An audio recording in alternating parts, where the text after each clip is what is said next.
మాజీ మంత్రి నిరంజన్ రెడ్డి మాట్లాడుతున్నారు, లైవ్ లో చూద్దాం. మాట్లాడితే అంత ఏం పద్ధతి ఇది? ఇదో రకమైన మానసిక రుగ్మతనే అనిపిస్తుంది, నాకు అర్థం కాదు.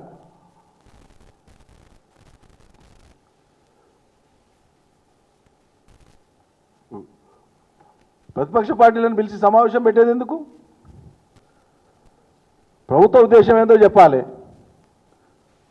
అది విడిచిపెట్టి అధికారుల ముందే రాజకీయాలు మాట్లాడడం సబబా?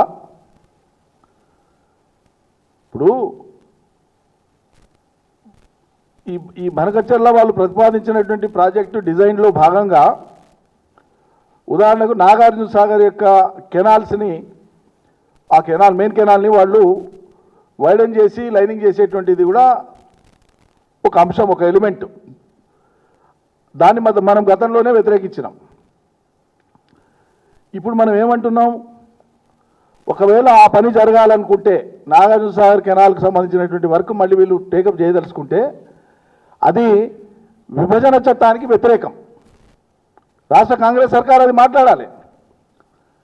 మీరు తలపెట్టినటువంటిది ఈ రాష్ట్ర విభజన చట్టం, పునర్విభజన చట్టానికి వ్యతిరేకమైంది కాబట్టి మేము ఆక్షేపిస్తాం, మేము అడ్డుకుంటాం, మేము జరగనీయమని మాట్లాడాలి. ఆ భాషనే లేదు.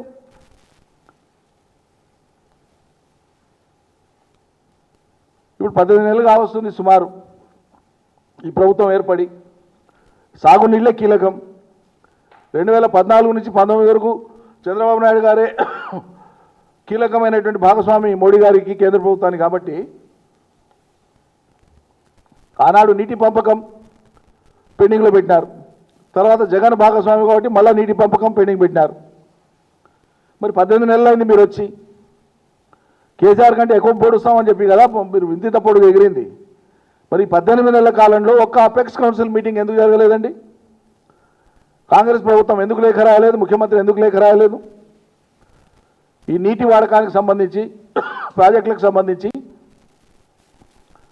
ఒక్క అపెక్స్ కౌన్సిల్ మీటింగ్ అన్నా ఈ ప్రభుత్వం వచ్చిన తర్వాత ఎందుకు జరగలేదు? అది చెప్పండి, జవాబు చెప్పండి ప్రజలకు. మన ప్రాజెక్టులకు అనుమతులు వచ్చే విషయంలో కానీ, అవతల ప్రాజెక్టులను ఆపే విషయంలో కానీ అపెక్స్ కౌన్సిల్లో చర్చ జరిగి వాళ్ళు ఆమోదిస్తేనే కదా తదుపరి నిర్ణయాలు జరిగి తదుపరి ఆచరణ జరిగేది. ఇలా ఏ రకమైన ఫీజిబిలిటీ లేకుండా జస్ట్ ప్రిలిమినరీ ఫీజిబిలిటీ పేరు మీద ఆంధ్రప్రదేశ్ ప్రభుత్వం కేంద్రానికి వాళ్ళ ప్రతిపాదన పంపిస్తే కేంద్రం ఆగమేఘాల మీద దాన్ని ఆమోదిస్తుంది. 82,000 కోట్లతో అయ్యేటువంటి దానికి 50% నిధులు కూడా కేంద్రం ఇస్తామంటుంది. మీరు నిద్రపోకపోతే ఏం చేస్తున్నట్లు మరి తెలంగాణ ప్రభుత్వం, కాంగ్రెస్ ప్రభుత్వం? మీరు అపెక్స్ కౌన్సిల్కి కంప్లైంట్ చేసి ఉంటే ముందే వాళ్ళ ప్రతిపాదనలు వచ్చేవరకే సమావేశం ఏర్పాటు చేసి దాన్ని ఆపేవాళ్ళు కదా. అంటే మీరు మౌనంగా ఉన్నది వాళ్ళకు కేంద్ర ప్రభుత్వం వాళ్ళకి సానుకూలంగా స్పందించడానికి మీరు ఫెసిలిటేట్ చేసినారు, మీరు అనుకూలించినారు. మీ అనుకూల వైఖరి మూలంగానే కదా కేంద్రం అట్లా నిర్ణయం తీసుకున్నది. వాళ్ళకు కడుపు నిండా ఉండేటువంటి కసి కక్ష ఉంది బీజేపీ కేంద్ర ప్రభుత్వానికి తెలంగాణ మీద. ఏనాడు ప్రేమ లేదు. 100 సార్లు చెప్పినాం మేము ఇప్పటికే. సాక్షాత్తు ప్రధానమంత్రి గారి నోటి నుంచే తెలంగాణను ఎద్దేవా చేసి మాట్లాడినటువంటి సందర్భం మనం చాలాసార్లు మాట్లాడుకున్నాం. ఏ ఒక్క విషయంలో ఒక్క ప్రాజెక్టుకు వాళ్ళు జాతీయ హోదా ఇవ్వలే, ఒక్క ప్రాజెక్టుకు నిధులు ఇవ్వలే. తెలంగాణ బాగు కోసం వాళ్ళు చేసింది గుడుసున్నా. మరి ఈరోజు ఉల్టా ఉన్నటువంటి నీళ్లను మళ్ళీ అవతలు తీసుకుపోవడం కోసం ఆంధ్రప్రదేశ్ ప్రభుత్వం చేస్తున్నటువంటి ప్రయత్నం, ఈ 82,000 కోట్ల రూపాయలతో తలపెట్టినటువంటి ఈ ప్రాజెక్టు తెలంగాణ గొడవలు పెట్టు.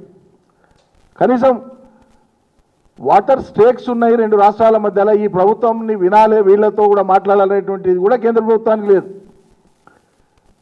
వాళ్ళకు సాంకేతిక కారణం ఏం దొరుకుతుంది? మీ రాష్ట్ర ప్రభుత్వం నుంచి దీనికి అభ్యంతరమే చెప్పలేదు లిఖితపూర్వకం, కాబట్టి మాకు పరిశీలనకు వచ్చింది, మేము ఆమోదించినామంటారు. పైగా వాళ్ళకు అంశం ఉంది జాతీయ స్థాయిలో ఇవాళ ఉండే కేంద్ర ప్రభుత్వానికి.